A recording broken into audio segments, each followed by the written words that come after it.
अगर आप AI automation सीखना चाहते हो ना, तो ये वीडियो आपके लिए बहुत ज़्यादा ज़रूरी है, क्योंकि आज की इस वीडियो में मैं आपको जो है ना एक ऐसा नोट सिखाने वाला हूँ जो कि अगर आप नहीं सीखते या आप इस पर कमांड हासिल नहीं करोगे तो आप AI ऑटोमेशन नहीं सीख सकते। क्योंकि ये जो नोड है ना, ये आपके n8n वर्कफ्लो को थर्ड पार्टी टूल्स के साथ कनेक्ट करने में मदद करता है। तो वीडियो का कोई भी पार्ट स्किप मत करना। और हाँ, वीडियो में मैं आपको एक बोनस टिप भी देने वाला हूँ, तो वीडियो को जो है ना पूरा देखना और स्किप नहीं करना। तो अगर आपको नहीं पता तो मैंने जो है ना यूट्यूब चैनल पर एक AI ऑटोमेशन कोर्स जो है ना शुरू किया है।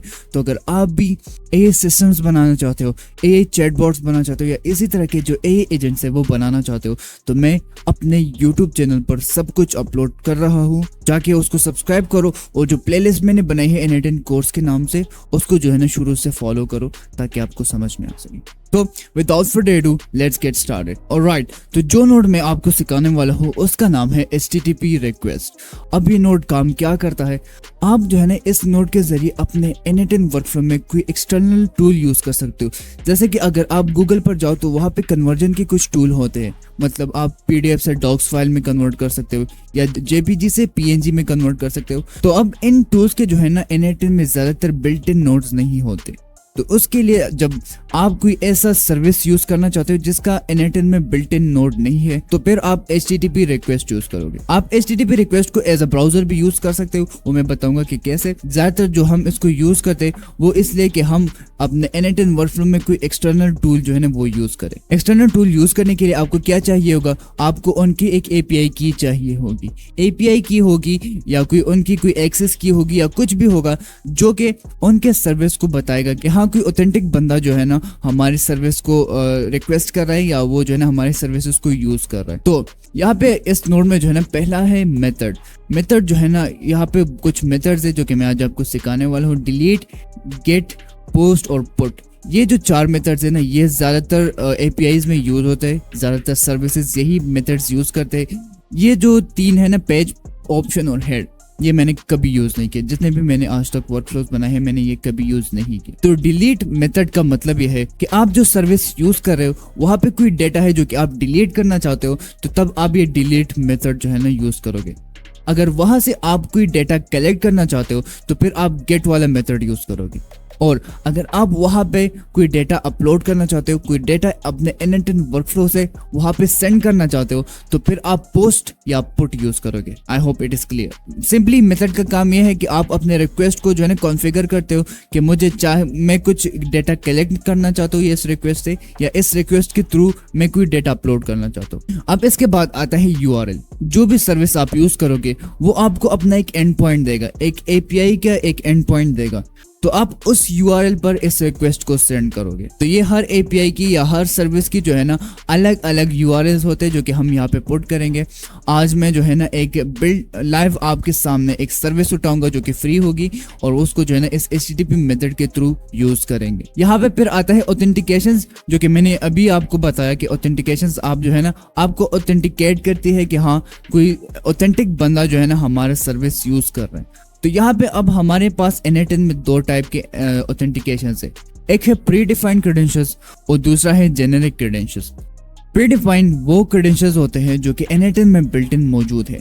जैसे कि अगर मैं इसको पर क्लिक करूं तो यहाँ पे क्रेडेंशियल्स टाइप आ गया। अगर मैं यहाँ पे ये सारे वो आपके क्रेडेंशियल्स आ चुके हैं जो कि n8n में बिल्ट इन मौजूद है, जैसे कि OpenAI की यहाँ पे क्रेडेंशियल्स मौजूद है या Gemini के क्रेडेंशियल मौजूद है या गूगल के जितने भी क्रेडेंशियल्स हैं वो बिल्ट इन यहाँ पे मौजूद है।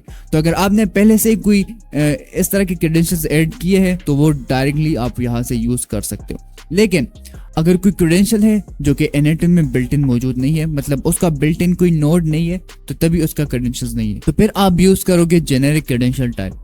यहाँ पे अगर आप यहाँ पे ये इसको ओपन करोगे तो यहाँ पे बहुत सारे क्रेडेंशियल्स टाइप है। बेसिक है, बियरर है, कस्टम है, डाइजेस्ट है, हेडर है, इस तरह के ये ऑथराइजेशन से। तो ये जो आप सर्विस यूज करोगे वही आपको बताएगा कि आप कौन सा ऑथेंटिकेशन यूज करोगे। मसलन यहाँ पे बेसिक है, अगर मैं बेसिक को जो है ना क्लिक करूँ और क्रिएट न्यू कर दूँ तो यहाँ पे बेसिक में आपको यूजर नेम और पासवर्ड जो है ना यहाँ पे देना है। तो अगर कोई सर्विस आपको यूजर नेम या पासवर्ड वो चाहती है कि आप यूजर नेम और पासवर्ड के जरिए उनके साथ ऑथेंटिकेट हो तो तब आप जो है ना बेसिक ऑथ यूज करोगे। अगर कोई सर्विस जो है ना आपको चाहती है कि बियरर के थ्रू आप करो, बियरर ये होगा अगर कोई सर्विस जो है ना वो आपको बताएगा कि आपने बियरर के आगे अपने एपीआई की पुट करनी, जो कि मैं आज आपको बताऊंगा भी, तो तब आप जो है ना इसको क्रिएट न्यू करोगे और सिंपली यहाँ पे बियरर टोकन जो है ना अपना पेस्ट कर दोगे। अभी ये कंडीशन जो है ना मैं आपके सामने लाइव करूंगा तब आपको समझ में आ जाएगा। इसके बाद आता है क्वेरी पैरामीटर्स और बॉडी। तो अब ये या तो हम क्वेरी पैरामीटर सेंड करेंगे या बॉडी सेंड करेंगे। जो रिक्वेस्ट हमने सेंड करनी है उसमें जो डेटा हमने सेंड करना है वो हम या तो क्वेरी पैरामीटर के थ्रू सेंड करेंगे या बॉडी के थ्रू सेंड करेंगे। अब ये जो है ना ये आपको वो सर्विस ही बताएगा कि आपने क्वेरी पैरामीटर के थ्रू जो है ना आपने डेटा सेंड करना है या बॉडी के थ्रू, क्योंकि उन्होंने अपने एपीआई सर्विस इस तरह डिजाइन किए होंगे कि वो या तो बॉडी से आपका डेटा एक्सेप्ट करेंगे या तो क्वेरी पैरामीटर से आपका डेटा जो है ना एक्सेप्ट करेंगे। तो इन दोनों का सेम ही काम है। अगर मैं इसको ओपन करूं तो यहाँ पे आपकी फील्ड आ गई, आप यहाँ पे फील्ड का नेम और उसका वैल्यू यहाँ पे दे सकते हो। और यहाँ पे अगर मैं इसको जेसॉन कर दूं तो आप यहाँ पे डायरेक्टली जेसॉन फॉर्मेट में भी डेटा जो है ना इंपोर्ट कर सकते हो। इसके बाद बॉडी भी सेम है, यहाँ पे आप देख सकते हो यहाँ पे जेसॉन है और यहाँ पे आप यूजिंग जेसॉन कर सकते हो। अगर मैं बॉडी कंटेंट टाइप को ओपन करूँ तो यहाँ पे कुछ और डेटा भी आ जाता है। यहाँ पे है इनएटन बाइनरी फाइल, तो आप जो है ना HTTP मेथड के थ्रू आप बाइनरी फाइल भी जो है ना सेंड कर सकते हो। बाइनरी फाइल क्या होता है, इनएटन में आप जब भी कोई इमेज, कोई भी ऑडियो, कोई भी वीडियो, जो इस तरह के जो फाइल्स होते हैं ना उनको हम बाइनरी फाइल कहते हैं। तो अगर आपके पास इनपुट में कोई ऐसा बाइनरी फाइल मौजूद है तो तब आप उसको इस HTTP मेथड के थ्रू सेंड कर सकते हो। अगर आप यहाँ पे इनएटन बाइनरी फाइल सेलेक्ट करोगे तो सिर्फ आप फाइल को जो है ना सेंड कर पाओगे, लेकिन अगर आप यहाँ पे फॉर्म डेटा सेलेक्ट करोगे ना तो आप यहाँ पे नेम और वैल्यू जो डेटा होगी वो भी आप सेंड कर सकते हो। और अगर आप यहाँ से इनएटन बाइनरी फाइल करो तो यहाँ पे आप अपने फाइल का नेम दे सकते हो और यहाँ पे जो है ना उसका इनपुट दे सकते हो। ये नेम जो है ना ये वो फील्ड होगा, आपका सर्विस चाहता है कि आप इस फील्ड के नेम से अपना डेटा सेंड करो। अभी मैं आपको बताऊंगा सही है। इसके बाद आते हैं यहाँ पे सेंड हेडर्स।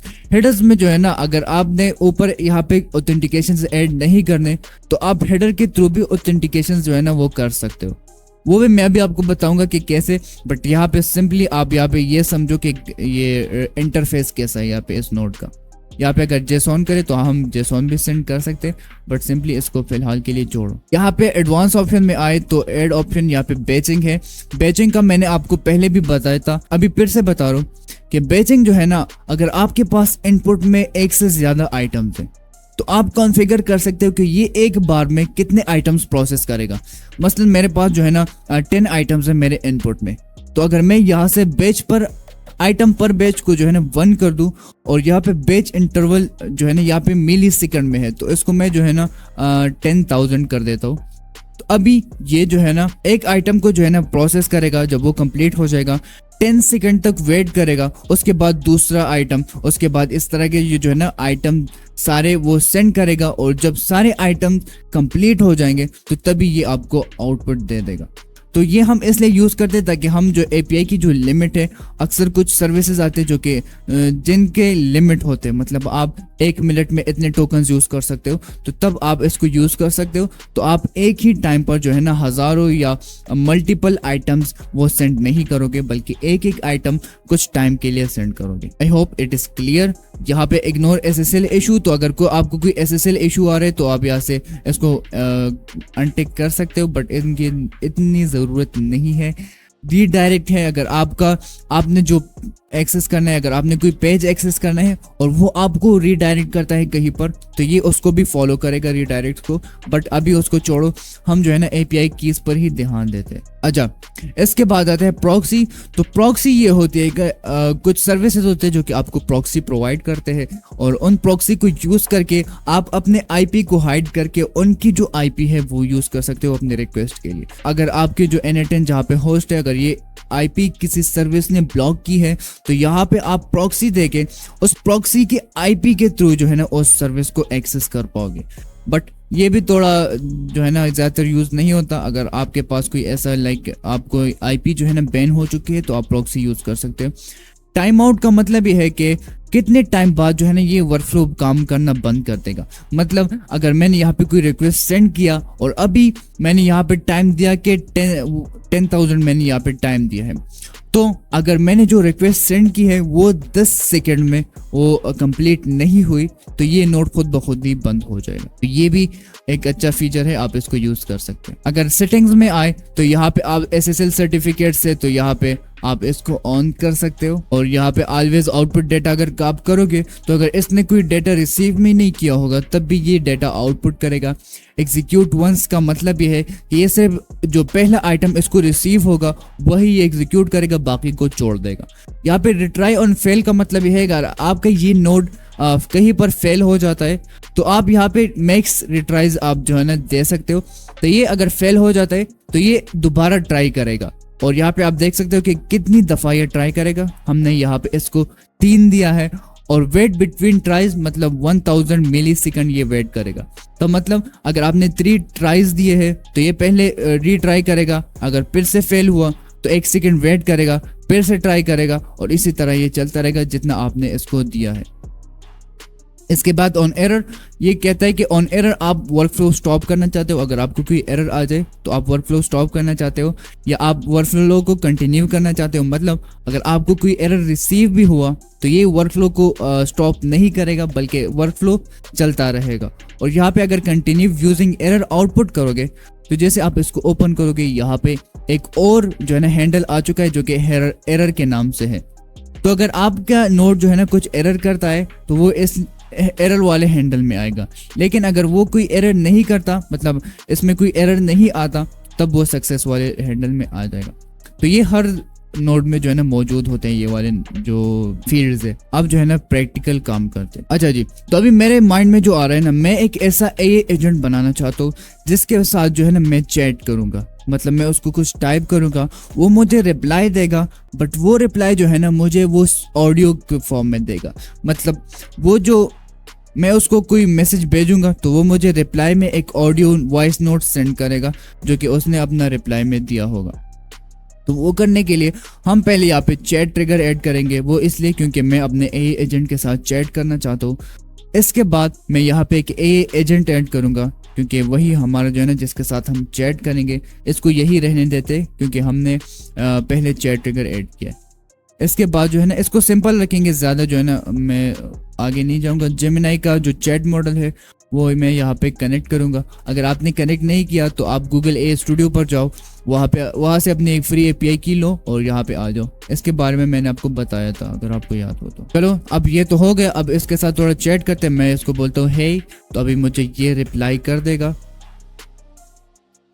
ये देखो इसने मुझे रिप्लाई कर दिया, लेकिन अभी ये मुझे टेक्स्ट फॉर्म में आया। मैं चाहता हूँ कि ये मुझे ऑडियो फॉर्म में आए। तो तब हम क्या करेंगे, हम एक एक्सटर्नल सर्विस यूज करेंगे जिसका नाम है ग्रॉक क्लाउड। ग्रॉक क्लाउड जो है ना एक ऐसा प्लेटफॉर्म है जहाँ पे ये सारे मॉडल्स आप यूज कर सकते हो। बट हम आज जो मॉडल यूज करने वाले हैं वो ये है ऑर्पियस इंग्लिश। ये वाला मॉडल जो है ना ये हम यूज करेंगे क्योंकि ये टेक्स्ट टू स्पीच मॉडल है, तो आप टेक्स्ट को स्पीच में कन्वर्ट कर सकते हो। तो मैं इस पर क्लिक करता हूँ तो यहाँ पे हमें इसका जो है ना ये मॉडल आ जाएगा, इसका प्लेग्राउंड। यहाँ पे आप अपना अकाउंट बना लेना, फ्री अकाउंट है, कोई आपके पैसे नहीं लग रहे। आप यहाँ पे कुछ टाइप करोगे वो जो है ना स्पीच में कन्वर्ट हो जाएगा। बट हम चाहते हैं कि हम इसके API कीज यूज करें, तो तब हम जो है ना यहाँ पे इस व्यू कोड पर क्लिक करेंगे और सिंपली मैं यहाँ पे कॉपी पर क्लिक करता हूँ। बट ये पाइथन है, पाइथन का हमें नहीं कॉपी करना, हमने यहाँ से एक C URL कॉपी करना है। क्यों अभी बताता हूँ। और मैं यहाँ से इसको कॉपी करूँ, अपने N8N में वापस आओ, यहाँ पे मैं एक HTTP रिक्वेस्ट वाला जो नोड है वो ऐड करूँ और यहाँ पे ये जो बटन दिख रहा है ना इंपोर्ट C URL, आप इस पर क्लिक करो और सिंपली पेस्ट कर दो। और जैसे ही आप इंपोर्ट करोगे ना ये सारा डेटा जो है ना आपका खुद ही फिल हो जाएगा। ये देखो यहाँ पे हमारे URL, मेथड, हेडर, बॉडी ये सब कुछ फिल हो चुका है अकॉर्डिंग टू जो कि वो चाहते हैं कि हम कैसे जो है ना रिक्वेस्ट सेंड करेंगे। तो ये यहाँ पे फिल हो चुके हैं। अगर आपको ये C URL नहीं मिलता ना तो आप जो है ना इनके डॉक्यूमेंटेशन पर जा सकते हो। यहाँ पे इनके डॉक्यूमेंटेशन ये रहे, ये इनके डॉक्यूमेंटेशन है। जो भी सर्विस आपको API की प्रोवाइड करेंगे वो जो है ना उनके जरूर अपनी डॉक्यूमेंटेशन होंगे। अगर मैं यहाँ पे आउट टेक्स्ट टू स्पीच वाले सेक्शन में, और यहाँ पे आप देख सकते हो यही वो API एंड पॉइंट का URL है जिस पर हम रिक्वेस्ट सेंड करेंगे, जो कि हमारे N8N वर्कफ्लो में जो है ना यहाँ पे URL सेक्शन वाले में फिल आउट हो चुका है।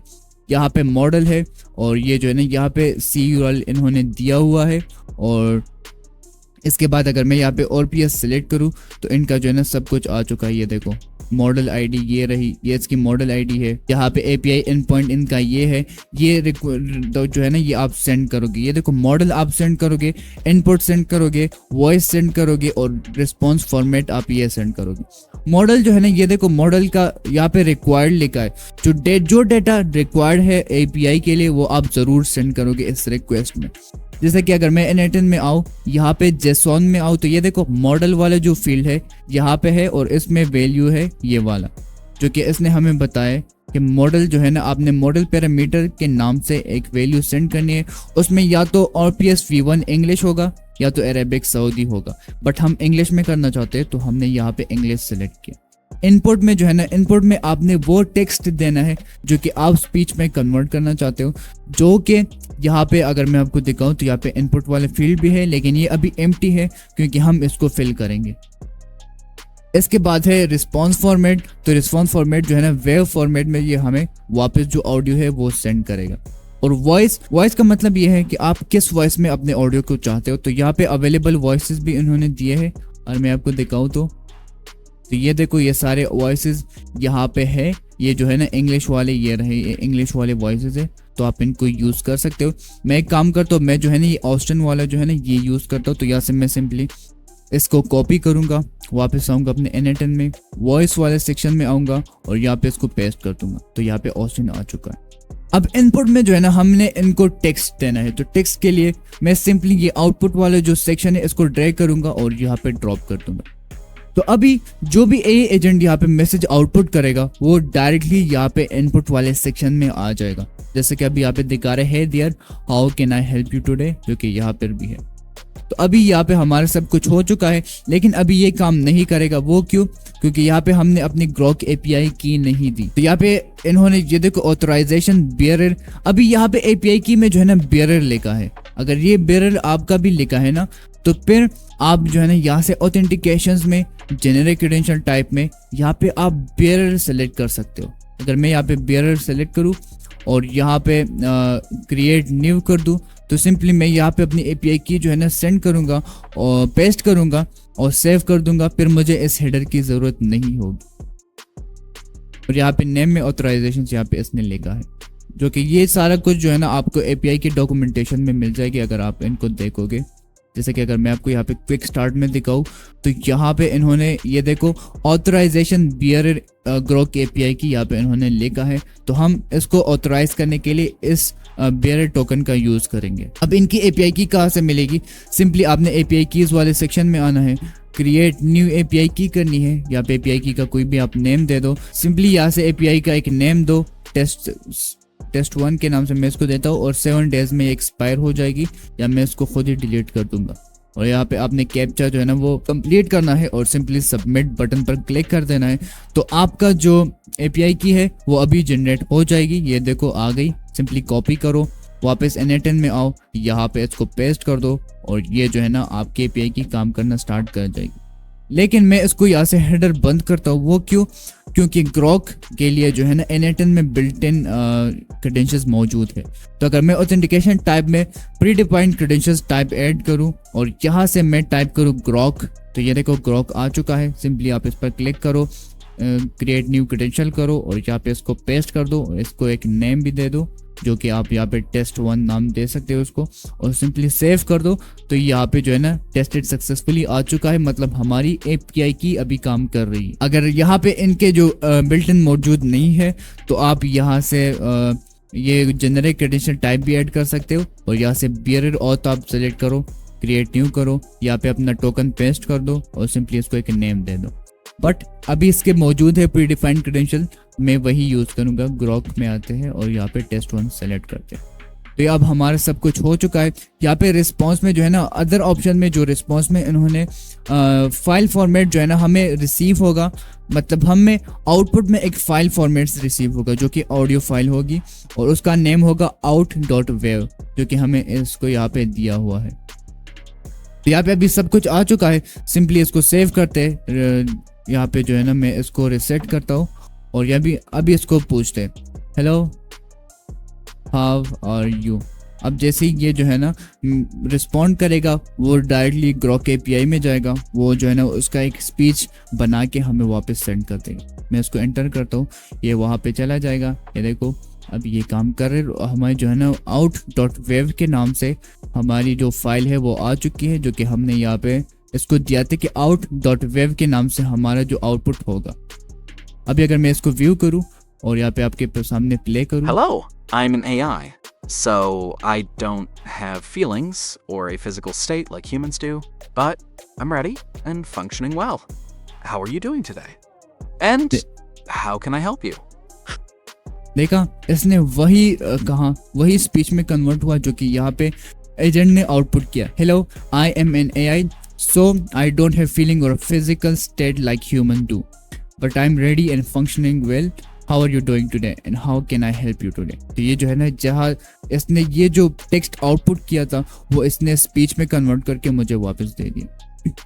तो इस तरह की आप जो है ना कन्वर्ट कर सकते हो अपने API। अब बोनस टिप आपके लिए कि अगर आप जो सर्विस यूज कर रहे हो उसकी ये जो डॉक्यूमेंटेशन है वो क्लियर नहीं है, या वो आपको CURL प्रोवाइड नहीं कर रहे, तो सिंपली आपने करना क्या है, आपने जो है ना वो मॉडल सेलेक्ट करना है या वो उसी पेज पर आ जाना है जहाँ पे इसके सारे API की के इंस्ट्रक्शन है, और आपने जो है ना इसके ये URL को कॉपी करना है और सिंपली आपने आ जाना है ChatGPT पर। यहाँ पे आपने जो URL कॉपी किया था वो पेस्ट करना है और न्यू लाइन में आपने लिखना है कि I want to use this API service in my NetEnt, so give me the URL for the HTTP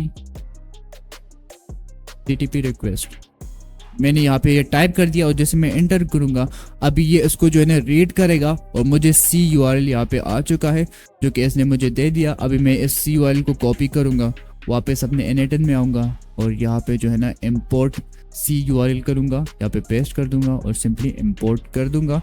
तो यहाँ पे हमारा जो डेटा है वो खुद ही फिल हो चुका, तो आपके जो है ना सरदर्दी नहीं होगी। अच्छा, तो ये तो हो गया API को यूज़ करना। अभी HTTP रिक्वेस्ट का एक और काम ये है कि आप इससे कोई वेब पेज स्क्रैप कर सकते हो। मसलन अगर मैं यहाँ पे ये डॉक्यूमेंटेशन यहाँ पे जो है ना ग्रॉक API की जो डॉक्यूमेंटेशन है, अगर मैं ये सारा डेटा स्क्रैप करना चाहता हूँ तो उसके लिए मैं इस URL को कॉपी करूँगा, अपने NetEnt में आऊँगा और यहाँ पे जो है ना एक HTTP रिक्वेस्ट मैंने ऐड किया है। यहाँ से सिंपली मैं इसको ओपन करता हूँ पहले और यहाँ पे ये URL जो है ना वो पेस्ट करता हूँ और मेथड जो है ना मेरा गेट होगा, क्योंकि मैं वहाँ से डेटा कलेक्ट करना चाहता हूँ। बस आपने ये सब करना है और सिंपली आप इसको एग्जीक्यूट करोगे तो ये आपको जो है ना उस वेब पेज का जो सारा HTML है वो यहाँ पे आपको मिल जाएगा। अगर मैं आपको दिखाऊँ तो ये सारा रॉ HTML है जो कि यहाँ पे, अगर मैं आपको दिखाऊं कि ये डेटा रियल है या नहीं, तो मैं यहाँ से जो है ना ये वाला जो URL है ये सर्च करता हूँ। तो ये देखो, अगर मैं यहाँ पे आऊँ और यहाँ पे जो है ना Ctrl F करूँ, यहाँ पे सर्च करूँ, तो ये देखो हमें इस डेटा में वो URL जो है ना मौजूद है जो कि वहाँ पे है। तो ये इस बात को साबित करता है कि इसने वो जो डेटा है जो कि उस पेज पर था वो सारा का सारा स्क्रैप कर दिया है। तो चलो आज की इस वीडियो के लिए बस इतना ही। आई होप आपको समझ में आ चुका होगा कि HTTP रिक्वेस्ट किस लिए यूज होता है और ये कितने काम का नोड है। अभी जाओ NetEnt को ओपन करो और इस पर प्रैक्टिस करो ताकि आप भी इसको सीख सको। डिफरेंट फ्री सर्विसेज जो है ना वो गूगल पर फाइंड करो, उनके डॉक्यूमेंटेशन में जाओ, उनकी API की यूज करो ताकि आपको जो है ना इसकी आदत पड़ जाए, तो फिर आप जल्दी इस तरह की HTTP रिक्वेस्ट जो है ना बिल्ड कर पाओगे। तो चलो अब इतना तो सीख लिया है ना, तो अभी यार टेंशन छोड़ो, बस ऑटोमेट करो। Peace out.